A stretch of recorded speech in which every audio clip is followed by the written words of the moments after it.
नमस्कार विद्यार्थियों, मैं कमलेश गुप्ता आपका स्वागत करती हूं राजस्थान सरकार और वेदांता की CSR इनिशिएटिव ई कक्षा में, जिसके टेक्निकल पार्टनर है मिशन ज्ञान।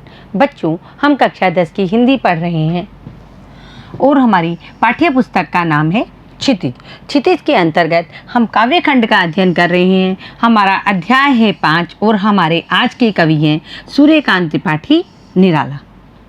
बच्चों, अभी तक हम आधुनिक काल, भक्ति काल और रीति काल पढ़ते हुए आए हैं। बच्चों, अब हम जो ये सूर्यकांत त्रिपाठी निराला जी के बारे में जानेंगे। ये निराला जी आधुनिक काल के छायावादी कवि हैं। कौन से हैं? आधुनिक काल के छायावादी कवि हैं। देखो बच्चों, आधुनिक काल के कई भाग थे, जैसे छायावाद था, प्रयोगवाद था, नई कविता थी, नई कहानी थी, प्रगतिवाद था। तो छायावादी जो काल था वो आधुनिक काल का सर्वप्रथम काल था और इस काल में बहुत सुंदर सुंदर कविताओं की रचना हुई, साथ ही बहुत सुंदर साहित्य रचा गया। इस काल के जो प्रमुख कवि थे और जो लेखक थे, उनमें से प्रमुख थे जयशंकर प्रसाद, सुमित्रा नंदन पंत, सूर्यकांत त्रिपाठी निराला, माखनलाल चतुर्वेदी और महादेवी वर्मा, जो कि एक नारी सशक्तिकरण की महान कवयित्री थी। तो देखो बच्चों, आज हम सूर्यकांत त्रिपाठी निराला की कविताओं के बारे में पढ़ेंगे, उनके जीवन के बारे में पढ़ेंगे, उन्होंने क्या साहित्य लिखा है उसको देखेंगे। साथ ही हमारी पाठ्य पुस्तक क्षितिज में उनकी 2 कविताएं आई है, उत्साह और अट नहीं रही। दोनों के पाठ का सार देखेंगे एवं उत्साह कविता के शब्दार्थ और सह प्रसंग व्याख्या हम देखेंगे। तो बच्चों, सर्वप्रथम हम कवि का परिचय जानेंगे, फिर हम पाठ का परिचय जानेंगे और उसके बाद उत्साह जो हमारी कविता है उसका भावार्थ से प्रसंग करेंगे। तो देखो बच्चों, निराला जी थे जो छायावादी कवि थे। हम निराला जी का सर्वप्रथम जीवन परिचय जानेंगे। इनका पूरा नाम था सूर्यकांत त्रिपाठी और निराला के नाम से ये कविताएं लिखा करते थे। तो देखो बच्चों, सूर्यकांत त्रिपाठी निराला का जो जन्म है वो बंगाल के महिसादल में सन 1899 में हुआ। कब हुआ? बंगाल के महिसादल में। बंगाल में महिसादल नाम की कोई जगह होगी, वहाँ पर 1899 में हुआ, यानी आज़ादी के पूर्व सूर्यकांत त्रिपाठी निराला का जन्म हुआ। मैं आपको यहाँ एक बात और बता देती हूँ, सूर्यकांत त्रिपाठी निराला की जो कविताएँ हैं वो प्रकृति से भरपूर तो है ही, यानी वो प्रकृति से के तो प्रेमी थे ही, साथ ही उनकी कविताओं में क्रांति और ओज है। क्या है? क्रांति है और ओज है। विद्रोह के स्वर उनकी कविताओं में मुखर होते हुए हमें दिखाई देते हैं, यानी नवयुवकों में जो जोश उन्होंने भरा है वो इनकी कविताओं में मुखरित होता है। तो देखो बच्चों, वे मूलतः गढ़ा कोला, जिला उन्नाव, उत्तर प्रदेश के निवासी थे। यानी उनका जन्म तो बंगाल में हुआ था, पर वो मूलतः यानी बेसिकली रहने वाले कहाँ के थे? उत्तर प्रदेश के थे। निराला की औपचारिक शिक्षा 9वीं तक महिसादल में ही हुई। अब बच्चों, औपचारिक शिक्षा क्या होती है? औपचारिक शिक्षा वह होती है जिसे हम स्कूली शिक्षा कहते हैं, जहाँ बच्चा किसी 4 दीवारी में या किसी बिल्डिंग में जा कर के बैठता है और वहाँ अध्ययन करता है। तो ये केवल कक्षा 9 तक ही स्कूल में पढ़ने गए या विद्यालय में पढ़ने गए। उसके पश्चात इन्होंने स्वाध्याय से, स्वाध्याय का मतलब अपने आप से ज्ञान अर्जित करना, अपने आप से पढ़ाई करना। जैसे हम देखते हैं ना, कई स्वयं पाठी विद्यार्थी होते हैं जो स्वयं पढ़ते हैं, उसी प्रकार इन्होंने स्वाध्याय से, खुद के अध्याय से ही संस्कृत, बांग्ला और अंग्रेजी का ज्ञान अर्जित किया। देखो बच्चों, अधिकतर छायावादी जो कवि थे, जैसे जयशंकर प्रसाद थे, वो भी केवल 8वीं तक औपचारिक शिक्षा उन्होंने पाई, यानी 8वीं तक ही वो स्कूल गए और उसके बाद उन्होंने स्वाध्याय से ही उन्होंने अपना ज्ञान अर्जित किया। उसी प्रकार सूर्यकांत त्रिपाठी निराला ने भी संस्कृत, बांग्ला और अंग्रेजी का स्वाध्याय किया। वे संगीत और दर्शन शास्त्र के भी गहरे अध्येता थे। अध्येता मतलब अध्ययन करने वाले थे। उन्होंने संगीत का और दर्शन शास्त्र का बहुत गहन अध्ययन किया था। आगे देखो बच्चों, रामकृष्ण परमहंस और विवेकानंद की विचारधारा ने उन पर विशेष प्रभाव डाला। रामकृष्ण परमहंस और विवेकानंद जैसे महापुरुष जिनकी आध्यात्मिक विचारधारा थी, उस आध्यात्मिक विचारधारा का सूर्यकांत त्रिपाठी निराला पर काफ़ी प्रभाव पड़ा। निराला का पारिवारिक जीवन दुखों और संघर्षों से भरा हुआ था। क्यों भरा हुआ था दुखों और संघर्षों से? देखो बच्चों, जितने भी छायावादी आधुनिक काल के कवि थे, कवि क्या करते हैं? कविताएं लिखते हैं। वो मन के मौजी होते हैं और कल्पनाओं में विचरते हैं। उसके वो जीविकापार्जन का साधन, उन जो कविताएं लिखते हैं वो जीविकापार्जन का साधन नहीं होता है। तो इनके लिए ये दुख तो रहते ही रहते हैं, यानी इनका जो आजीविका की परेशानी तो इनको रहती ही रहती है। इसके साथ ही जीवन दुखों और संघर्षों में, संघर्ष तो ये है ही आजीविका का, लेकिन दुख इनको क्या था? इनकी पुत्री जो सरोज थी उसकी असामयिक मृत्यु हो गई अल्प आयु में ही। इसके साथ ही इनकी जो पत्नी थी उनका भी बहुत जल्दी निधन हो गया। तो अपने आत्मीय जनों के आकस्मिक निधन ने इन्हें भीतर तक तोड़ दिया।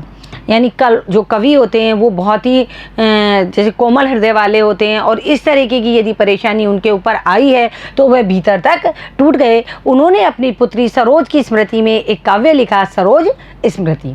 देखो बच्चों, साहित्यिक मोर्चे पर भी उन्होंने अनवरत संघर्ष किया। साहित्यिक मोर्चे पर अनवरत संघर्ष का मतलब देखो क्या होता है? जब सूर्यकांत त्रिपाठी निराला जब कविताएं लिख रहे थे, काव्य लिख रहे थे, साहित्य लिख रहे थे, उन्हीं दिनों बहुत महान साहित्यकार जैसे जयशंकर प्रसाद हैं, माखनलाल चतुर्वेदी जो कि क्या हैं? राष्ट्रीय कवि हैं, सुमित्रा नंदन पंत है जो प्रकृति के चितेरे कवि है, महादेवी वर्मा है जो नारी सशक्तिकरण की एक बहुत बड़ी कवयित्री थी। तो ये सब भी उन दिनों अपने साहित्य लिख रहे थे। तो देखो बच्चों, कॉम्पिटिशन तो बढ़ता ही है। हम भी जैसे पढ़ते हैं क्लास में तो बच्चों में आपस में कॉम्पिटिशन होता है ना, प्रतियोगिता रहती है। उसी प्रकार इतने महान साहित्यकार इनके साथ साथ साहित्य लिख रहे थे। तो साहित्य के क्षेत्र में भी इन्होंने अनवरत यानी लगातार संघर्ष किया है। और सन 1961 में इनका देहांत हो गया। मैं आपको एक बार बताऊं, ये आज़ादी से पूर्व में जन्मे और आज़ादी के बाद इनका देहांत हुआ। तो ये इस बीच का जो पीरियड था, जो समय था, उसमें इन्होंने प्रकृति से संबंधित जो कविताएं वो तो लिखी। इसके अलावा इन्होंने देश प्रेम से संबंधित यानी नव युवकों में ओज और जोश भरने संबंधित कविताएं भी इन्होंने लिखी। हम इनका कृतित्व परिचय देखते हैं। देखो, उनकी प्रमुख काव्य रचनाएं हैं अनामिका, परिमल, गीतिका, कुक्कुरमुत्ता और नए पत्ते। देखो बच्चों, इसमें से जो ये अनामिका, परिमल, गीतिका, ये तीनों जो कविताएं हैं ये क्या है? प्रकृति से भरपूर है, यानी इनमें प्रकृति का चित्रण किया गया है। देखो बच्चों, हम जो अपना जीवन जीते हैं, चाहे हम कितनी भौतिक सुख सुविधाओं में अपना जीवन जिए, हमारे पास सारी भौतिक सुख सुविधा हों, लेकिन जब तक हम प्रकृति के नज़दीक नहीं रहेंगे हम जीवन का आनंद नहीं उठा पाएंगे। इसलिए ये जो कवि थे, इन्होंने जितने भी छायावादी कवि हुए या इससे पूर्व में जो भी कवि हुए, उन सब ने प्रकृति से संबंधित कविताएं लिखी है। यानी मानव के जो क्रियाकलाप है, मनुष्य जो क्रियाकलाप करता है, वो प्रकृति के क्रिया व्यापार से उन्होंने उनको जोड़ा है। उसी प्रकार छायावादी काव्य के जितने भी कवि थे, उन्होंने प्रकृति के क्रिया व्यापार और मानव के क्रिया व्यापारों के जो अंतः संबंध है उनको आपस में जोड़ करके कविताएं लिखी है। आप देखो, अभी हम यहाँ जो सूर्यकांत त्रिपाठी निराला जी की कविता पढ़ेंगे, उसके ऊपर भी, उसमें भी मानवीकरण अलंकार आया है। मतलब लगभग कविता, पूरी जो कविता है वो क्या है? मानव के क्रिया व्यापार से जुड़ी हुई है। आप देखो, कुक्कुरमुत्ता और नए पत्ते, ये जो इनकी कविताएं थी, ये क्या थी? ये उस शोषित वर्ग को ऊपर उठाने के लिए थी जिनका शोषण किया जा रहा था। तो कुक्कुरमुत्ता और नए पत्ते जो कविता है, ये नवयुवकों के लिए आह्वान है कि तुम उठो और अपने अधिकारों के लिए लड़ो। आगे देखो बच्चों, उपन्यास, कहानी, आलोचना और निबंध लेखन में भी उनकी ख्याति अविस्मरणीय है। यानी उन्होंने केवल गीति काव्य ही नहीं लिखा, कविताएं ही नहीं लिखी, बल्कि उपन्यास, कहानी, आलोचना और निबंध लेखन में भी उनकी ख्याति अविस्मरणीय है, यानी याद रखने योग्य है, यानी भुलाने के काबिल नहीं है। आगे देखो बच्चों, निराला रत्नावली के 8 खंडों में उनका संपूर्ण साहित्य प्रकाशित है। यदि आपको निराला जी का साहित्य पढ़ना है, जो बच्चे आगे जाके साहित्य लेंगे और अगर यदि वो निराला जी का साहित्य पढ़ना चाहते हैं, तो निराला रत्नावली के जो 8 खंड हैं, उन 8 खंडों में उनका संपूर्ण साहित्य, यानी उसमें उनका काव्य साहित्य भी है और गद्य साहित्य भी है। निराला विस्तृत सरोकारों के कवि हैं। कैसे हैं? विस्तृत सरोकारों के कवि है, यानी वो गद्य भी लिखते हैं और वो पद्य भी लिखते हैं, निबंध भी लिखते हैं, तो आलोचनाएं भी लिखते हैं, तो उपन्यास भी लिखते हैं, कहानी भी लिखते हैं। इसके साथ ही वो काव्य खंड में प्रकृति से भरपूर कविताएं भी लिखते हैं, तो ओज और तेज से भरी हुई और भी कविताएं वो लिखते हैं। देखो, दार्शनिकता, विद्रोह, क्रांति, प्रेम की तरलता और प्रकृति का विराट तथा उदार चित्र उनकी रचनाओं में उपस्थित है। देखो निराला जी विस्तृत सरोकार यानी बहुत सारे जो सरोकार है उनसे संबंधित है, उनके कवि है, उनकी कविताओं में दार्शनिकता झलकती है क्योंकि दर्शन शास्त्र का इन्होंने बहुत गहरा अध्ययन किया था। इनकी कविताओं में विद्रोह है, क्रांति है, प्रेम की तरलता है। क्या है? प्रेम की तरलता है, साथ ही प्रकृति का विराट चित्रण भी है और प्रकृति का मनोहारी चित्रण भी है और उनका उदात्त चित्र भी उनकी रचनाओं में उपस्थित है। आगे देखो बच्चों, निराला जी के विद्रोही स्वभाव ने कविता के भाव जगत और शिल्प जगत में नए नए प्रयोगों को संभव किया। देखो निराला जी का कैसा स्वभाव था? विद्रोही स्वभाव था। मतलब वो क्या सोचते थे, जो शोषक वर्ग है, मतलब जो वर्ग शोषण कर रहा है, किनका? शोषित वर्ग का, उनके प्रति उनके मन में विद्रोह था कि जो शोषित वर्ग है, जो उत्पीड़ित वर्ग है, जो प्रताड़ित वर्ग है, जो हाशिए पे जो लोग बैठे हैं, उनका शोषण नहीं किया जाना चाहिए, उन्हें भी ऊंचा उठने का मौका देना चाहिए। तो उनका जो विद्रोही स्वभाव था, उस विद्रोही स्वभाव उनका उन कविताओं में झलका है। तो उन कविताओं का जो भाव जगत है, भाव जगत का मतलब कविता का जो भावार्थ है, और शिल्प जगत जो कविता का काव्य शिल्प है, उनमें नए प्रयोग को उन्होंने संभव किया है। छायावादी रचनाकारों में उन्होंने सबसे पहले मुक्त छंद का प्रयोग किया। देखो बच्चों, ये एक प्रश्न भी बनता है, उस कवि का नाम लिखिए या उस लेखक का नाम लिखिए जिसने छायावादी रचनाकारों में सबसे पहले मुक्त छंद का प्रयोग किया। वो कौन से कवि हैं? सूर्यकांत त्रिपाठी निराला। शोषित, उपेक्षित, पीड़ित और प्रताड़ित, इन जन के प्रति उनकी कविता में जहाँ गहरी सहानुभूति का भाव मिलता है, वहीं शोषक वर्ग और सत्ता के प्रति प्रचंड प्रतिकार का भाव भी मिलता है। देखो उनका कैसा स्वभाव था? उनका विद्रोही स्वभाव था। कविताओं में वो अपना विद्रोही स्वभाव प्रकट करते थे, यानी वो कोई झंडे लेके नारे नहीं लगाते थे। वो क्या करते थे? कविताओं के माध्यम से अपना विद्रोही स्वभाव प्रकट करते थे। किन के प्रति?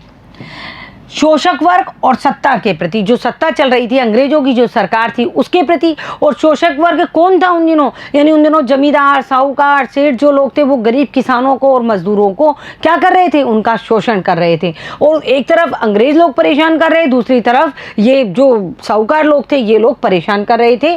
किनको? शोषित वर्ग को, जो उपेक्षित और पीड़ित और प्रताड़ित वर्ग था। तो उनके प्रति जो निराला जी थे, उनके मन में गहरी सहानुभूति थी और शोषक वर्ग और सत्ता के प्रति प्रतिकार का भाव भी था। देखो बच्चों, हमारी जो ये कविता है उत्साह, जो हमारी पाठ्य पुस्तक में आई है, उस कविता में क्या आया है, और एक साथ में इन्होंने दूसरी कविता और लिखी है जो भी हमारी पाठ्य पुस्तक में अट नहीं रही। हम दोनों कविताओं के पाठ का सारांश यहाँ देखेंगे। देखो उत्साह जो एक कविता है, ये क्या है बच्चों? ये एक आह्वान गीत है। आह्वान का मतलब है आमंत्रण देना, किसी को बुलावा देना या आमंत्रण देना, और जो बादलों को संबोधित है। यानी यहाँ कवि किसको संबोधित कर रहा है? बादलों को। और किसको आमंत्रण दे रहा है? बादलों को। बादल है जो निराला जी का प्रिय विषय है। बादल, प्रकृति में जो बादल हैं वो निराला जी के प्रिय विषय है। इससे पहले हमने कक्षा 9 में सर्वेश्वर दयाल सक्सेना जी की एक कविता पढ़ी थी, मेघ आए। उसमें बादलों, उन्होंने भी बादलों को क्या किया था? संबोधित किया था एक मेहमान के रूप में। किसके रूप में? मेहमान के रूप में। और यहाँ सूर्यकांत त्रिपाठी निराला ने बादलों को क्या बताया है कि ओज से भरपूर, उत्साह से भरपूर जो बादल होते हैं उनके बारे में यहाँ बतलाया गया है। कविता में देखो, बादल एक तरफ पीड़ित प्यासी जन की आकांक्षा को पूरा करने वाला है। देखो बच्चों, ये तो सार्वभौम सत्य है।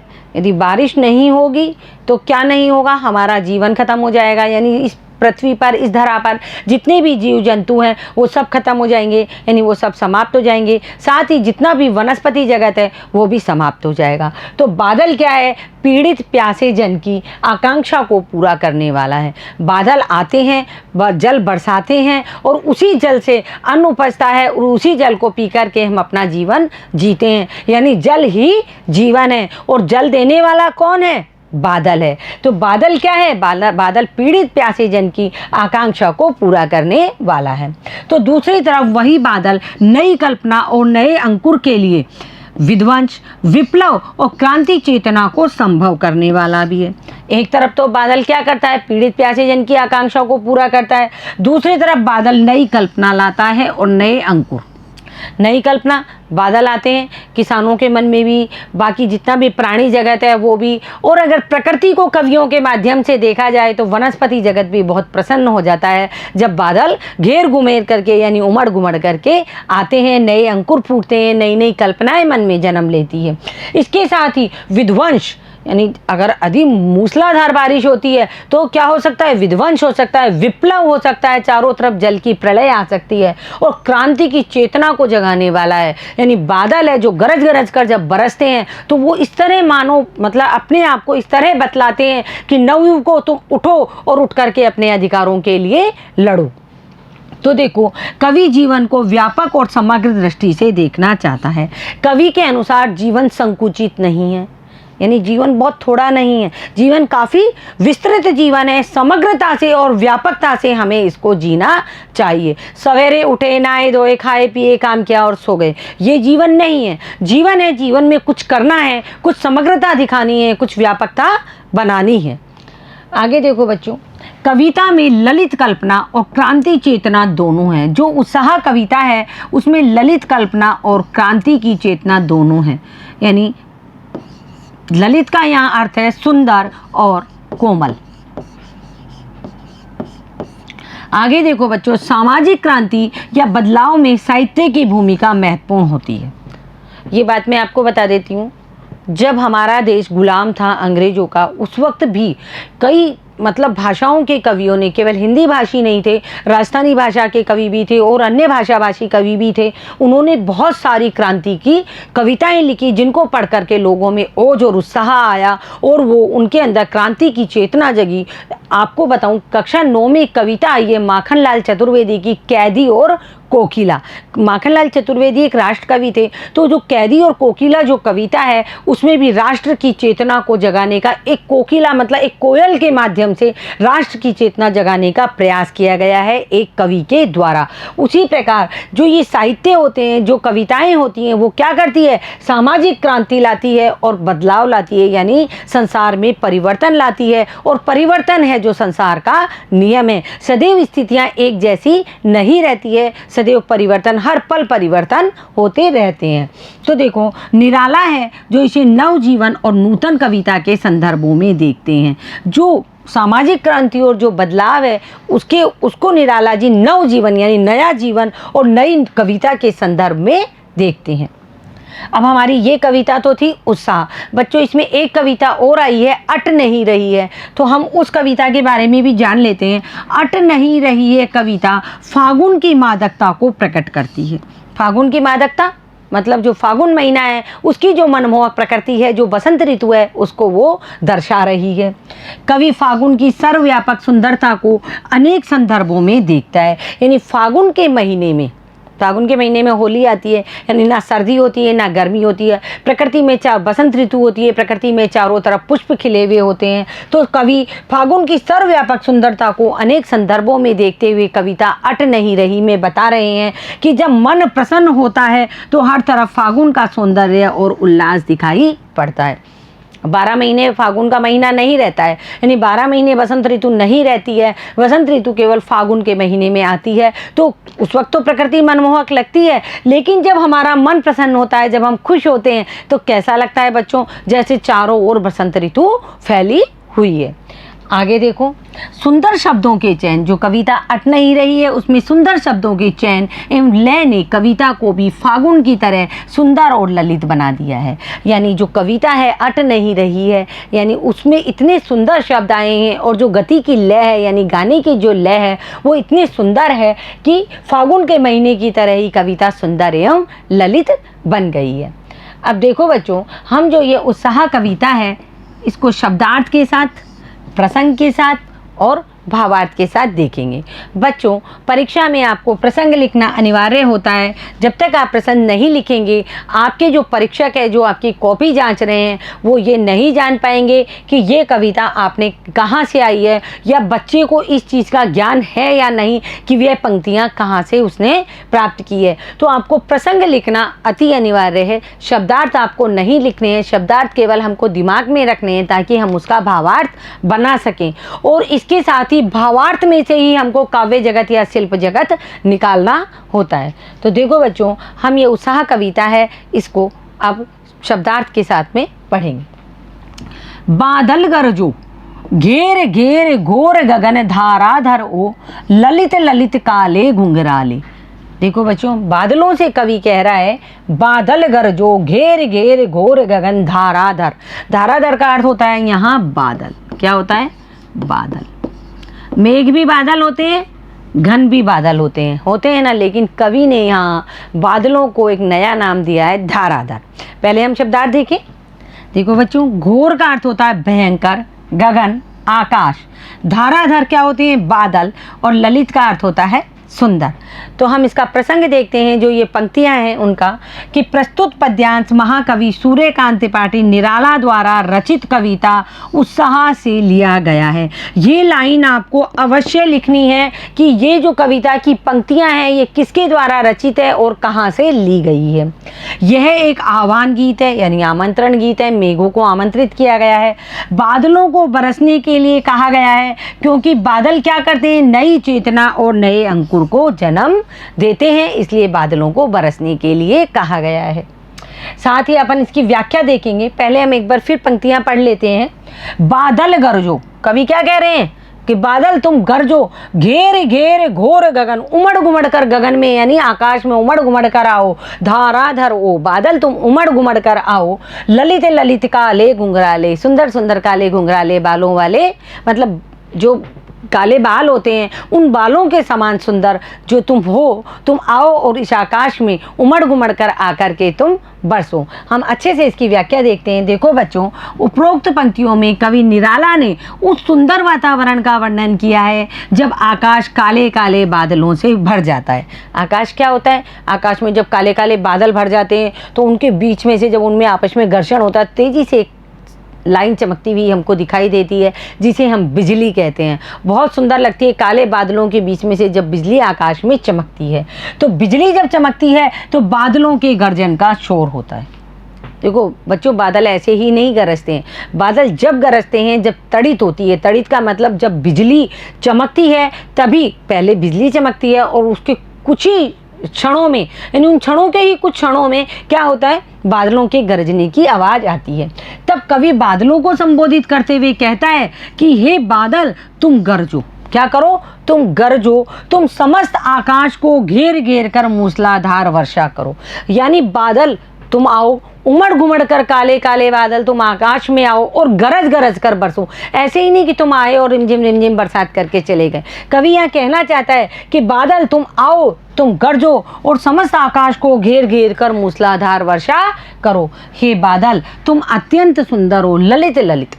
यहाँ कवि कहना चाहते हैं ललित ललित काले घुंघराले, यानी कि बादल तुम अत्यंत सुंदर हो। तुम्हारा स्वरूप कैसा है? छोटे बालक के समान है। कैसा स्वरूप है तुम्हारा? छोटे बालक के समान है। बादल जो होते हैं बहुत रुई के जैसे, रुई देखिए उसकी समान हमको दिखाई देते हैं आकाश में। और कैसे दिखाई देते हैं? जैसे छोटे बालक के सिर पर काले काले घुंघराले बाल होते हैं, उसी के समान तुम काले घुंघराले बालों के समान यहाँ दिखाई दे रहे हो। यानी यहाँ बादलों का मानवीकरण किया गया है।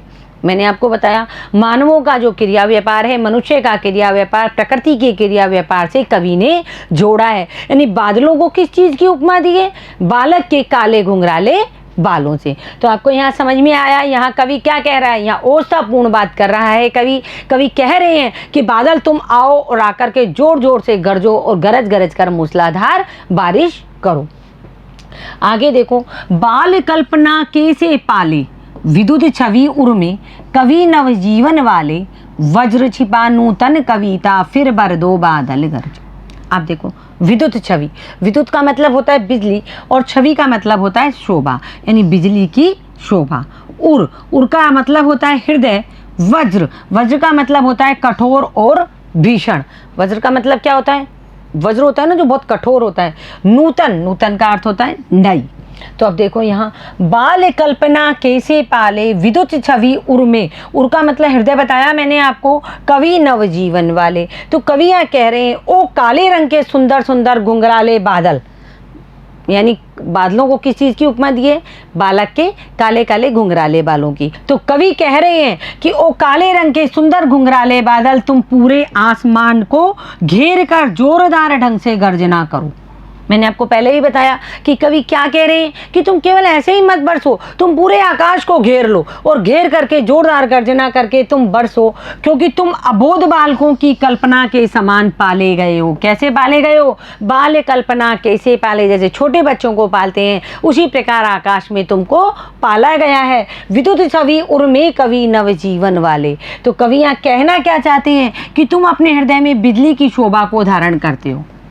बिल्कुल सही है। उर्मे यानी हृदय में, बादलों के बीच में से बिजली चमकती है, यानी ऐसा प्रतीत होता है माने बादलों ने अपने हृदय में बिजली को धारण कर रखा है। तुम नवीन सृष्टि करने वाले हो, तुम जल रूपी नवीन जल प्रदान करने वाले हो। तुम्हारे अंदर क्या है? तुम्हारे अंदर वज्र छिपा है, नूतन कविता। यानी तुम नवजीवन वाले तो हो ही, साथ ही तुम्हारे हृदय में वज्र छिपा है, यानी कठोर शक्ति। तुम्हारे अंदर वज्रपात की शक्ति छिपी हुई है। वज्रपात की शक्ति का मतलब होता है, देखो बच्चों, जब बादलों में से बिजली चमकती है और वो बिजली यदि संयोगवश ज़मीन पर गिर जाती है या दुर्भाग्यवश मान लें हम ज़मीन पर गिर जाती है, किसी पर गिर जाती है, तो उसके ऊपर वज्रपात करती है, यानी उसको मृत्यु के मुंह में पहुंचा देती है। तो कवि यहाँ कह रहा है कि तुम्हारे अंदर क्या है? वज्रपात की शक्ति छिपी हुई है। अभी आप देखो यहाँ बादलों तक रुको। अब कवि क्या कहना चाह रहा है? बादलों को संबोधित करके कवि उन नवयुवकों को कहना चाह रहा है कि नवयुवकों, तुम उठो, जो शोषित वर्ग के लोग हैं वो उठो और उठ करके क्या करो? अपने अधिकारों के लिए लड़ो। क्या करो? अपने अधिकारों के लिए लड़ो। तुम्हारे अंदर वज्रपात की शक्ति है। तुम्हारे अंदर किसकी शक्ति? वज्रपात की। यानी तुम जो सामने वाले शोषक वर्ग है उसके ऊपर वज्रपात करो। ये नहीं कि तुम हाथ पे हाथ रख के बैठ जाओ, जैसे बादल से कह रहे हैं कवि कि तुम रिमझिम रिमझिम बरसात मत करो, गरज गरज कर मूसलाधार बारिश करो। उसी प्रकार नवयुवकों से कह रहे हैं उठो और गरज गरज कर अपने अधिकारों के प्रति तुम लड़ाई लड़ो, अपने अधिकारों को छीनो यदि तुम्हें कोई नहीं दे रहा। यानी कुल मिलाकर के कवि जो उत्साह और रोज भरना चाहता है कि अंग्रेजों को इस देश से भगाओ और जो शोषक वर्ग है, जो सत्ता वर्ग है, उसके प्रति प्रतिकार की भावना कवि यहाँ प्रकट कर रहे हैं। अब देखो, अब कवि बादलों से क्या कह रहे हैं? चाहे बादलों से कह रहे हो चाहे नवयुवकों से कह रहे हैं कि परिवर्तन करवाना ही तुम्हारा नियम है। परिवर्तन कौन करेगा? नवयुवक करेंगे। कौन करेंगे? नवयुवक। नई पीढ़ी आएगी, नए नए आविष्कार होंगे, नया नया सब कुछ देखने को मिलेगा, नए नए दिमाग आते हैं। आजकल बच्चे कंप्यूटराइज बच्चे हो रहे हैं, दिमाग उनका इतनी तेज चलता है, बहुत तेज़ी से। तो परिवर्तन है जो संसार का नियम है। अभी आपने देखा, अब तक जितनी भी वैक्सीन बनती आई है उनको बनने में 10-10 साल लग जाते थे, लेकिन कोरोना की वैक्सीन 6 से 8 महीने में बन के तैयार हो गई। तो ये क्या है? ये नवयुवकों ने जो परिवर्तन किया है, जो नया परिवर्तन है वो है, नए नए वैज्ञानिक हैं, नए नए आविष्कार कर रहे हैं। उसी प्रकार कवि यहाँ कहना चाहते हैं कि बादलों से को भी संबोधित कर रहे हैं, बादलों को संबोधित करके नवयुवकों को कह रहे हैं कि परिवर्तन कराना ही तुम्हारा नियम है। तुम मेरे हृदय में एक नई कविता को जन्म दो और संसार को फिर से नवीन प्रेरणा से भर दो। बादल तुम गरजो। यानी कवि क्या कहना चाह रहे हैं? कवि ये कहना चाह रहे हैं नवयुवकों उठो और उठ करके गरजो, और गरज करके मतलब गरजने से मतलब कुछ ऐसा कुछ नया करो जिससे परिवर्तन आए। उसी प्रकार कवि बादलों के बारे में बता रहे हैं कि बादलों, तुम इस तरह का कोई इस तरीके की बारिश करो या इस तरीके की आवाज़ें करो गरज गरज कर कि मेरा जो हृदय है वो क्या करे? एक नई कविता लिखने का उसका उत्साह और अधिक बढ़ जाए। आपने देखा है कवि सारे होते हैं जो कल्पना लोक में विचरते हैं। कभी चांद को देख करके, चांद की चांदनी को देख करके, शरद पूर्णिमा को देख करके और पृथ्वी को देख करके, हरियाली को देख करके, इनको देख करके कवि कल्पनाएं करते हैं, बादलों को देख करके और कविताएं लिखते हैं। उसी प्रकार कवि कह रहे हैं तुम मेरे हृदय में बादलों एक नई कविता को जन्म दो और संसार को फिर से नवीन प्रेरणा से भर दो। यानी संसार में एक नव जीवन भर दो और बादल तुम गरजो। यहाँ बादलों के माध्यम से देखो आ गया ना लाइन में, बादलों के माध्यम से कवि नवयुवकों में उत्साह का संचार कर रहे हैं। किनके? बादलों के माध्यम से किनको कह रहे हैं? नवयुवकों को कह रहे हैं कि तुम उठो, तुम्हारे अंदर वज्रपात की शक्ति है और उठ करके क्या करो? अपने देश में अपनी इस धरा को परिवर्तित कर दो। आगे देखो बच्चों, ये जो पंक्तियां हमने व्याख्या सहित पढ़ी उनकी हम विशेषताएं यहाँ देखेंगे। आपको प्रसंग लिखना है, व्याख्या लिखनी है और जो विशेषता यहाँ आई है उस विशेषता को आपको यहाँ बताना है। जैसे कवि द्वारा बादलों का सकारात्मक दृष्टिकोण व्यक्त किया गया है। बादलों के पॉजिटिविटी यानी बादलों का सकारात्मक दृष्टिकोण प्रस्तुत किया गया है, यानी बादल इस तरीके की क्रियाकलाप करेंगे तो मनुष्य को ये सब सीखना चाहिए। बादल पोरस और क्रांति के प्रतीक बताए गए हैं, ओज और उत्साह के प्रतीक बताए गए हैं। पद्यांश में प्रयुक्त भाषा खड़ी बोली हिंदी है। कौन सी है? खड़ी बोली हिंदी है तथा मुक्त छंद है, उपमा अलंकार है। उपमाएं दी गई है, काले काले घुंघराले जो बच्चे के बाल होते हैं उसकी उपमा बादलों को दी गई है। तत्सम शब्द का प्रयोग किया गया है। भाषा बहुत सरल और सहज ही ग्रहणीय है, यानी बहुत जल्दी समझ में आने वाली है। आगे की पंक्तियां देखें। विकल विकल उन्मन थे उन्मन, विश्व के निदाग के सकल जन, आए अज्ञात दिशा से अनंत के घन। देखो बच्चों, शब्दार्थ देखो। विकल का अर्थ है व्याकुल, उन्मन अनमना और उदास, यानी जो व्याकुल हो, अनमना हो, उदास हो। निधाग, निधाग का अर्थ होता है यहाँ गर्मी। अज्ञात अनजान, सकल सारे, अनंत आकाश। देखो बच्चों, यहाँ अनंत है, जो आकाश को अनंत बताया गया है, यानी आकाश का पर्यायवाची तो अनंत नहीं होता, लेकिन यहाँ अनंत बताया गया है आकाश को। उसका कारण ये है कि आकाश की स्वयं की कोई सीमा नहीं होती है। आकाश की सीमा आज तक किसी ने नहीं देखी। हमारे यहाँ जो ब्रह्मांड है उस ब्रह्मांड में अनेक ग्रह विचरते हैं और वो सब जब हम उन ग्रहों से अपने आगे पीछे ऊपर नीचे कहीं भी देखते हैं तो हमें चारों तरफ आकाश दिखाई देता है। तो आकाश क्या है? अनंत है। तो देखो, पहले हम इसका प्रसंग देखेंगे इन पंक्तियों का।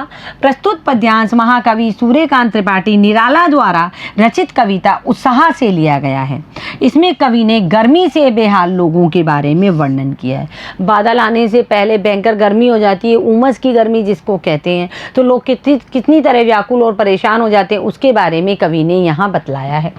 विकल विकल उन्मन थे उन्मन, यानी कवि ये कहना चाहता है विश्व के निधाग के सकल जन, कि कवि बादलों को संबोधित करते हुए कह रहे हैं, हे बादल, गर्मी की तपन के कारण सारी धरती के लोग व्याकुल और बेचैन हो रहे हैं। क्या हो रहे हैं? गर्मी की तपन के कारण सारे लोग व्याकुल और बेचैन हो रहे हैं। मेघ आई जो कविता मैंने बताई आपको सर्वेश्वर दयाल सक्सेना में, उसमें भी यही था कि भाई गर्मी बहुत तेज हो रही है, तुम मेघ हो, तुम मेहमान के रूप में हो और तुम आओ और आकर के बरसो। उसी प्रकार कवि यहाँ बादलों से कह रहा है कि गर्मी की तपन के कारण सारी धरती के लोग व्याकुल और परेशान हो रहे हैं। इस कारण उनका मन कहीं और नहीं लग पा रहा है। जब शरीर में चैन नहीं होता है तो फिर किसी काम में भी मन नहीं लगता। इस समय तुम क्या करो, इस अनंत आकाश में न मालूम तुम किस ओर से आकर के छा गए हो, यानी तुम्हें हमारी परेशानी का पता नहीं कैसे पता चल जाता है और तुम कैसे आकर के इस अनंत यानी सीमाहीन आकाश में, जिसकी कोई सीमा नहीं है, उस आकाश में आकर के तुम छा गए हो। तप्त धरा जल से फिर शीतल कर दो बादल गरजो। तप्त का मतलब गर्म, धरा का मतलब पृथ्वी। कवि क्या कह रहे हैं बादलों से कि तुम बरसों और बरस करके इस गर्मी के ताप से तपी हुई इस धरती को शीतलता प्रदान करो।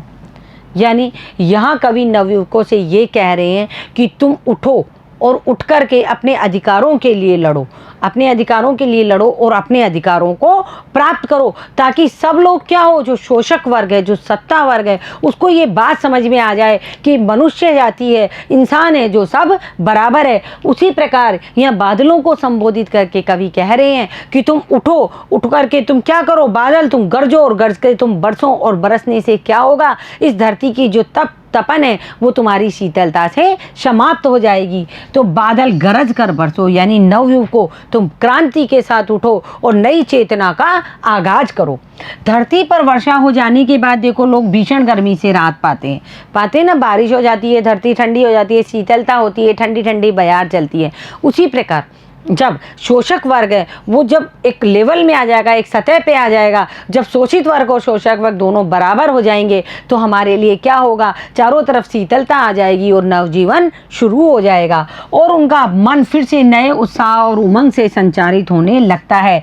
कब जब बादल धरती पर बरस जाते हैं, धरती शीतल हो जाती है और लोगों के मन में नई उमंग और नई उत्साह जगने लगती है, अर्थात कार्य की नई आशाएं जन्म लेती है। जब हम गर्मी से क्या करते हैं, पूरी तरह से, मतलब जब हम बारिश से तृप्त हो जाते हैं, चारों तरफ शीतलता हो जाती है, तो हमारी नई आशाएं जन्म लेने लगती है। उसी प्रकार जब नवयुवक उठेंगे, क्रांति की जब चेतना आएगी, जब देश आज़ाद होगा, तो क्या होगा, हमारे अंदर भी नई आशाएं आएंगी, नई जो चेतनाएं हैं वो जन्म लेगी।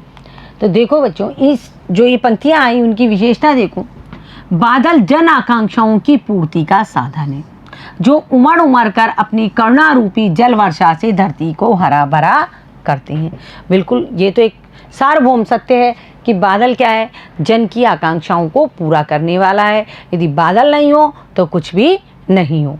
खड़ी बोली हिंदी है, मुक्त छंद है और ओज गुण का प्रयोग हुआ है। ओज गुण देखो, गुण 3 तरीके के होते हैं, ओज गुण, माधुर्य गुण और प्रसाद गुण।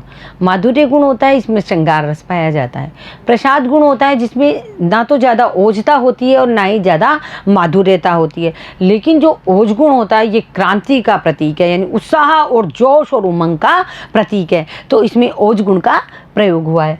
बच्चों देखो, भाषा का सरल सहज रूप प्रस्तुत है। भाषा का कैसा रूप प्रस्तुत है? भाषा का सरल रूप प्रस्तुत है और भाषा का सहज रूप प्रस्तुत है। छायावादी जितने भी कवि हुए हैं उन्होंने खड़ी बोली में कविताएं लिखी है। उनकी जो भाषा है वो बहुत सहज है और सरल है, साथ ही ग्रहणीय है, यानी ग्रहण करने योग्य है और बच्चों के समझ आने योग्य है। तो बच्चों, जो हमने सूर्यकांत त्रिपाठी निराला हमारे छायावादी कवि है, इनकी जो आज कविता हमने उत्साह देखी, साथ ही हमने इनका जीवन परिचय, कृतित्व परिचय देखा, उसको आप पढ़िए और पढ़कर उसको पढ़िए भी, सुनिए भी और लिखने का अभ्यास भी कीजिए। धन्यवाद बच्चों।